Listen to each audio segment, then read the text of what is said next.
Well, look, I think there are some similarities, actually. Both countries have had huge stimuluses recently, huge economic stimuluses. In the US, there were a series of packages last year under President Trump. And of course, under President Biden, there's already been a $1.9 trillion of stimulus in the form of various checks sent out in the mail. And the economy in the US is roaring back to life, just as the Australian economy is. In the first quarter of this year, the annualised acceleration was 6.4% increase.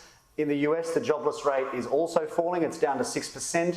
So, and most economists here say that by the middle of this year, the economy will be back to the same size as it was before the pandemic. And so similar trends across both countries. And of course, also similar is the enormous budget deficits. So one of the things that we've talked about here on the program today is that the governments do not want their economies to slip back into recession as they withdraw stimulus too early. So it seems almost inevitable. Say, for example, here the budget happens this week. The government, the Reserve Bank, are making it clear the stimulus will continue. Do they really have any other choice? I would not be stimulating further, and that goes for Australia and the US. I mean, the fact is, as we've just said, there's this enormous recoveries underway, and yet here in the US, for instance, you've got the Biden administration wanting to spend another $4 trillion on top of the $1.9 trillion that it just spent earlier this year, and yet the economy is already bouncing back. Jobless rates falling. In fact, there's this curious situation in the US now where there are far more job openings than job applications.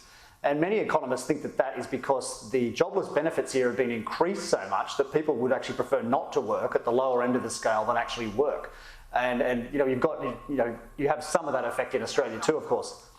So while you've got Joe Biden saying that he's prepared to spend even more money, on the other hand, he's also saying that multinationals and the very wealthiest need to pay extra taxes, levies maybe. Now, we know that what happens in the United States has a habit of taking hold in other Western nations. So will it catch hold, do you think? There is a move to pay for some of this proposed extra spending by essentially bringing the tax rates back to where they were before Trump reduced them. I mean, I personally have some sympathy for that because of the extraordinary inequality in the US, which I think we all know about. Look, I think as for Australia's situation, I'd be very surprised if that third round of tax cuts, the 2024 tax cuts, basically ever happen. So I think to that extent, yes, it will be catching on. But look, I think globally governments throughout the Western world are going to have to find ways to lift taxes, unfortunately, because they really did spend, like drunken sailors over the past 12 months to basically ameliorate the problems that they themselves have created in many instances. Adam, we appreciate your time today, and we'll check in very, very shortly with you from Washington. Thanks, Ross.